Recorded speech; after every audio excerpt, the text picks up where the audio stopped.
Ugonjwa wa akili ni neno la jumla ambalo linamaanisha kundi la magonjwa yanayoathiri akili kwa njia ile ile ambayo ugonjwa wa kimwili huathiri mwili.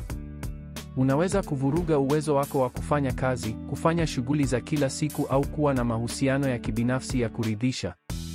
Mtu yeyote anaweza kupata ugonjwa wa akili, ni kawaida zaidi kuliko unavyoweza kufikiri. Kwa hivyo ni muhimu kwamba tujaribu kupata uelewa bora wa kile watu wanaotuzunguka wanaweza kupitia.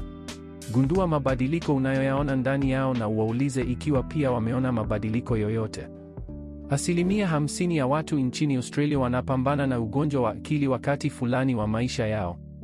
Pamoja na hilo, watu wanaoishi na ugonjwa wa akili mara nyingi wanapata unyanyapaa na ubaguzi kutoka kwa marafiki, familia, waajiri na jumuiya kwa ujumla. Wakati mwingine hasara ya kutengwa wanayohisi inaweza kuwa hadhiri zaidi na kuwalemaza kuliko ugonjwa wa akili wenyewe. Kuhisi kutengwa inaweza kusababisha kupoteza matumaini na kuwa mbaya zaidi kwa hali yao. Inaweza kuwazuia watu kutafuta msaada kwa sababu wanaogopa kuathiriwa na watu wanaotafuta msaada kutoka kwao.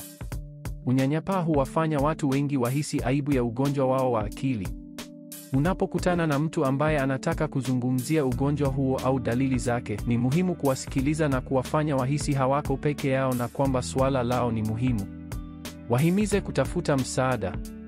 Wape taarifa yoyote unayo kuhusu msaada unaopatikana.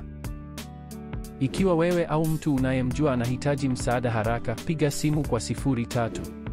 Unaweza pia kupiga simu za Lifeline 13, 11, 14 kila siku na kila wakati.